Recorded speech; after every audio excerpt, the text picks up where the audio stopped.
ವಿಘ್ನರಾಜ ವಿಶುದ್ಧವಾಣಿ ವಿಶಿಷ್ಟ ವಿಷ್ಣು ವಿಶೇಷ ಶಂಕರ ವಾಯು ಜಲ ಗಗನ ಅನಲ ಅಣು ಓಂಕಾರ ಬ್ರಹ್ಮಾಂಡ ಆದಿಮಧ್ಯ ಅಂತದ ವ್ಯಾಪ್ತಕ್ಕೆ ಸಚ್ಚಿತ್ ಆನಂದ ಆತ್ಮಜ್ಞಾನಕ್ಕೆ ರೂಪು ನೂರರ ಶುದ್ಧ ಚೈತನ್ಯಕ್ಕೆ ನಮೋ ನಮಃ. ಗುರುಗಳಿಗೆ ಕೋಟಿ ಕೋಟಿ ಪ್ರಣಾಮಗಳು. ಗುರುಗಳೇ, ರಾಮಾಯಣಕ್ಕೆ ಸಂಬಂಧಪಟ್ಟಂತೆ ಒಂದು ಪ್ರಶ್ನೆ ನನ್ನದು. ದಶರಥ ಮಹಾರಾಜನು ಕೈಕೇಯಿಗೆ ಕೊಟ್ಟಂತ ವರಗಳು ಯಾವುವು ಮತ್ತು ಸಂದರ್ಭವನ್ನ ತಿಳಿಸಿ. ಗೋಪಾಲಕೃಷ್ಣ ತಾಸಿ, ನಮಸ್ಕಾರ.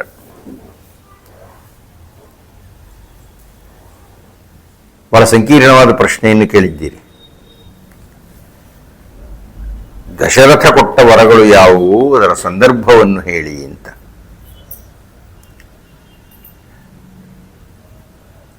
ಹಾಗೆ ನೋಡಿದರೆ ದಶರಥ ಸ್ವಯಂ ಪ್ರೇರಿತನಾಗಿ ವರಗಳನ್ನು ಕೊಡಲೇ ಇಲ್ಲ, ವರವೇ ಕೊಡಲಿಲ್ಲ. ಅವನು ಬಲಾತ್ಕಾರದಿಂದ ಕೊಡಿಸಲ್ಪಟ್ಟ ಅವನು.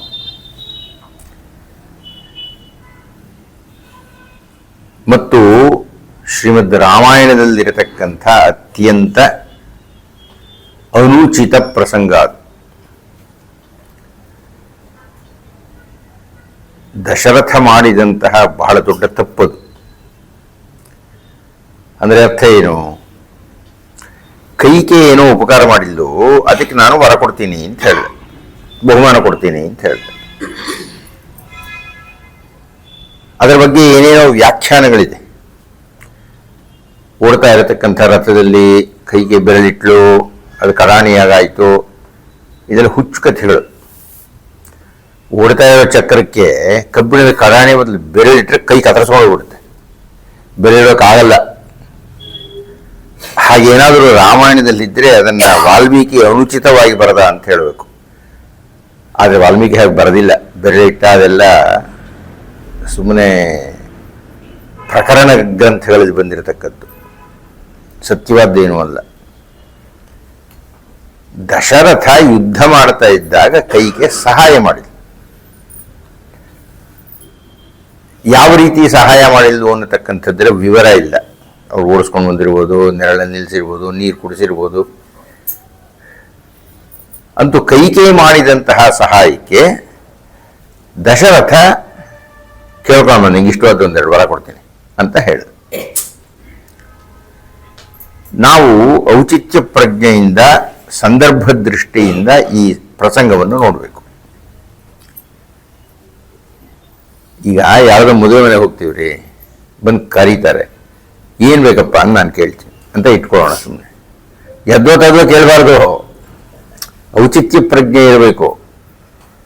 ಯಾವುದಕ್ಕೆ ಏನು ಕೊಡಬಹುದು, ಎಷ್ಟು ಕೇಳಬಹುದು ಅನ್ನತಕ್ಕಂಥ ಔಚಿತ್ಯ ಇರಬೇಕು. ಅದೇ ಅರ್ಥದಲ್ಲಿ ದಶರಥ ನಿನಗೆ ವರ ಕೊಡ್ತೀನಿ ಅಂತ ಹೇಳಿದರೆ ಅದಕ್ಕೊಂದು ಔಚಿತ್ಯ ಇರಬೇಕು. ಏನು ಕೇಳಬಹುದು? 10,000 ರೂಪಾಯಿ ಕೇಳ್ಬೋದಾ? ಒಂದು ಚಿನ್ನದ ಓಲೆ ಕೊಡು ಅಂತ ಕೇಳೋದು, ಏನೋ ಅಂಥದ್ದೊಂದು. ಅದು ಧರ್ಮ, ಅದು ಸರಿಯಾದ್ದು, ಅದು ನ್ಯಾಯವಾದ್ದು.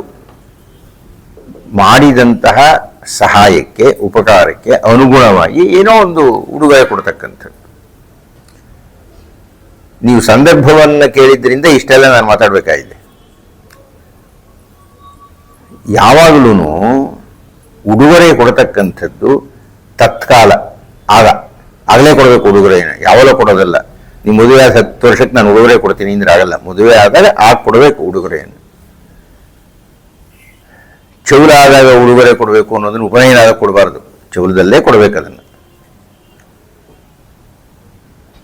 ಅಂದರೆ ಈ ಉಡುಗೊರೆ ಅನ್ನುವುದನ್ನ, ವರವನ್ನ ಕೊಡಲಿಕ್ಕೆ ಒಂದು ಹಿನ್ನೆಲೆ, ಒಂದು ಕಾಲ, ಒಂದು ಮಿತಿ ಅನ್ನೋದು ಇರುತ್ತೆ. ಮುಂದೆ ಯಾವಾಗಲೋ ಕೇಳುತ್ತೇನೆ, ಆಗ ಕೊಡು, ಏನು ಅಂತಲೇ ಗೊತ್ತಿಲ್ಲ. ಕನಿಷ್ಠ ಇಂಥದ್ದು ಉಡುಗೊರೆ ಅಂತಲಾದ್ರೂ ನಿರ್ಣಯ ಆಗಬೇಕು. ಇಂಥ ವರ, ಆ ವರ ನಾನು ಕೊಡ್ತೀನಮ್ಮ, ಏನು ಬೇಕೋ ಕೇಳು. ಈಗ ಹೇಳ್ಬೇಕು ನೀವು ಅದನ್ನ. ಅದು ಯಾವಾಗಲೋ ಒಂದು 10 ವರ್ಷ ಆದ್ಮೇಲೆ, 20 ವರ್ಷ ಆದ್ಮೇಲೆ ನಾನು ಬದುಕಿರ್ತೀನೋ ಇಲ್ಲ ಯಾರಿಗೆ ಗೊತ್ತು, ನಂಗೆ ಶಕ್ತಿ ಇರುತ್ತೋ ಇಲ್ಲೋ ಯಾರಿಗೆ ಗೊತ್ತು. ಹೀಗಾಗಿ ನಾನು ಮುಂದೊಮ್ಮೆ ಕೇಳುತ್ತೇನೆ, ಆಗ ನೀನು ವರವನ್ನು ಕೊಡು ಅಂತ ಹೇಳ್ತಕ್ಕಂಥದ್ದನ್ನಾಗಲಿ ಅದನ್ನು ಪುರಸ್ಕಾರ ಮಾಡತಕ್ಕಂಥದ್ದಾಗಲಿ ನ್ಯಾಯದ ದೃಷ್ಟಿಯಿಂದ ಮಾನ್ಯವಲ್ಲ ಅದು. ಅಂತಹ ಅನ್ಯಾಯವಾಗಿರತಕ್ಕಂಥ ಒಂದು ಪ್ರಕರಣ ವರವನ್ನು ಕೊಡ್ತಕ್ಕಂಥದ್ದು. ಆಯಿತು, ಅವಳು ಸಹಾಯ ಮಾಡಿದ್ಲು. ಸಹಾಯ ಮಾಡಿದ್ದಕ್ಕೆ ಮಗನಿಗೆ ಪಟ್ಟಾಭಿಷೇಕ ಮಾಡು ಅಂತ ಕೇಳಿ, ಅದೇನು ತಪ್ಪಿಲ್ಲ. ಆದರೆ ಶ್ರೀರಾಮನ ಕಾಲಕ್ಕೆ ಹೋಗುವಂತ ಯಾಕೆ ಕೇಳಬೇಕು? ಅದು ಸರಿಯಾದ ವಿಧಾನ ಅಲ್ಲ. ಆದರೆ ಸಂದರ್ಭ ಹೇಗಿದೆ ಅಂದರೆ, ನೀವು ಸಂದರ್ಭವನ್ನು ಕೇಳಿದ್ರಿಂದ ಹಿಂದಿನ ದಿವಸ ಬೆಳಿಗ್ಗೆ ತಾನೇ ದಶರಥ ಶ್ರೀರಾಮರನ್ನು ಕರೆಸಿ ಸಭಾಸದರ ಮುಂದೆ ಹೇಳಿದ್ದಾನೆ, ನಿನಗೆ ನಾನು ಪಟ್ಟವನ್ನು ಕಟ್ಟುತ್ತೇನೆ. ಅದು ಮಾತು ಕೊಟ್ಟ ಹಾಗೆ, ಮಗನಿಗೆ ಮಾತು ಕೊಟ್ಟ, ನಿನಗೆ ನಾನು ಪಟ್ಟವನ್ನು ಕಟ್ಟುತ್ತೇನೆ, ನೀನು ಈ ದಿವಸ ವ್ರತವನ್ನು ಮಾಡು.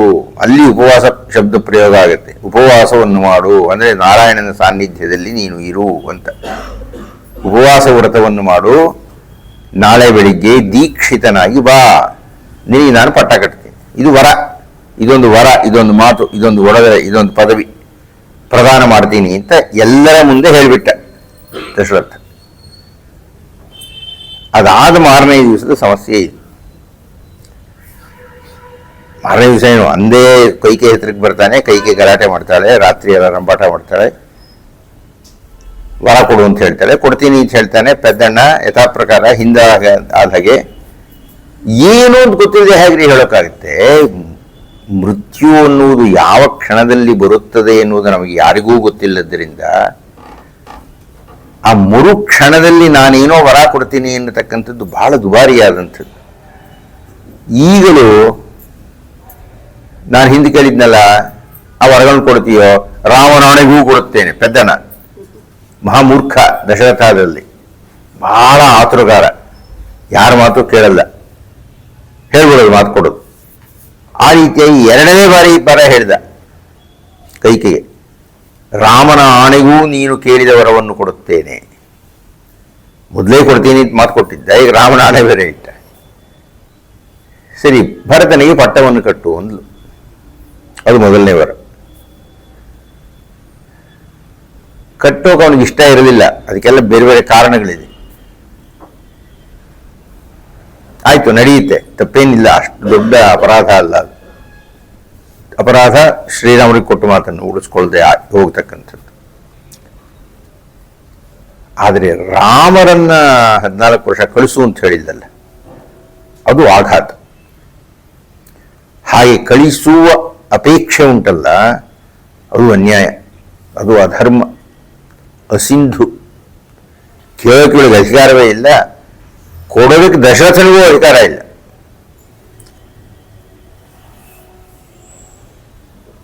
ಆದರೆ ವಚನಬದ್ಧನಾಗಿದ್ದಾನೆ.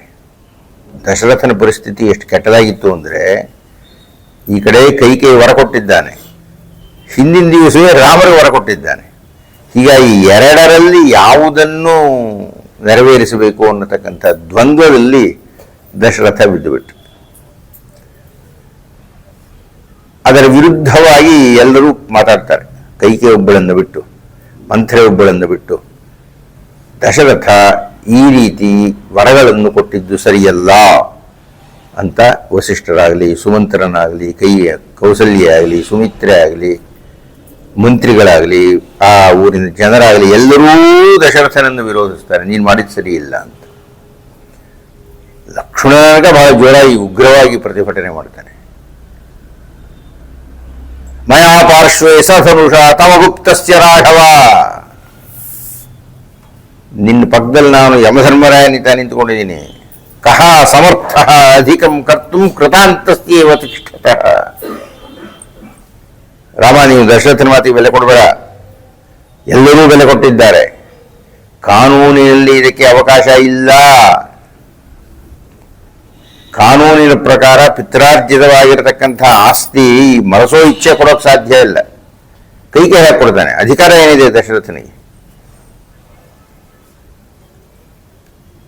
ನಿನ್ನ ಅಧಿಕಾರವನ್ನು ಮೀರಿ ದಶರಥನಿಗೆ ರಾಜ್ಯವನ್ನ ಕೈಕೆಗೆ ಕೊಡೋದಕ್ಕೆ ಯಾವುದೇ ಅಧಿಕಾರ ಇಲ್ಲ ಇತ್ಯಾದಿ ಇತ್ಯಾದಿ ವಾದವನ್ನೆಲ್ಲ ಅವನು ಮಂಡನೆ ಮಾಡ್ತಾನೆ. ಇರಲಿ, ಶ್ರೀರಾಮರ ವಾದವೇ ಬೇರೆ, ಅವರದ್ದು ಧಾರ್ಮಿಕವಾಗಿರತಕ್ಕಂಥ ಚಿಂತನೆ. ಅಂತೂ ದಶರಥ ವರವನ್ನು ಸ್ವ ಇಚ್ಛೆಯಿಂದ ಕೊಡಲಿಲ್ಲ, ಮೊದಲನೇದು. ಎರಡನೆಯದು, ಆ ವರಕ್ಕೆ ಕಾಲದ ಮಿತಿಯನ್ನು ಏರ್ಪಡಿಸಲಿಲ್ಲ.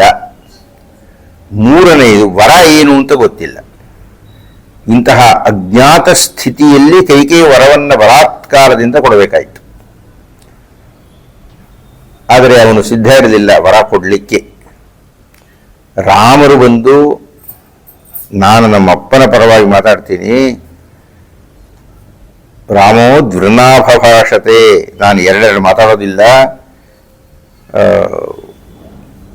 ನಮ್ಮಪ್ಪನ ನೀನು ವರ ಕೇಳಿದೀಯ ಅಂದರೆ ನಮ್ಮಪ್ಪ ಹೇಳಬೇಕಾಗಿಲ್ಲ, ನಾನೇ ಹೇಳ್ತೀನಿ, ಕೊಡ್ತೀನಿ ಅಂತಂತ ಹೇಳಿ ಶ್ರೀರಾಮರೇ ಮೇಲೆ ಬಿದ್ದು ಮುನ್ನುಗ್ಗಿ ಆಕೆ ಕೇಳಿದ ವರಗಳನ್ನು ಅಪ್ಪ ಮೌನವಾಗಿದ್ರು ಕೊಡಲಿಲ್ಲ. ಮತ್ತೆ ಜ್ಞಾಪಕ ಇಟ್ಕೊಳ್ಳಿ, ದಶರಥ ವರ ಕೊಡಲೇ ಇಲ್ಲ. ಆಗ ನೋಡಿದರೆ ಶ್ರೀರಾಮರು ದಶರಥನ ಪರವಾಗಿ ಅದನ್ನು ನಡೆಸ್ತೀನಿ ಅಂತಂತ ಹೇಳಿ.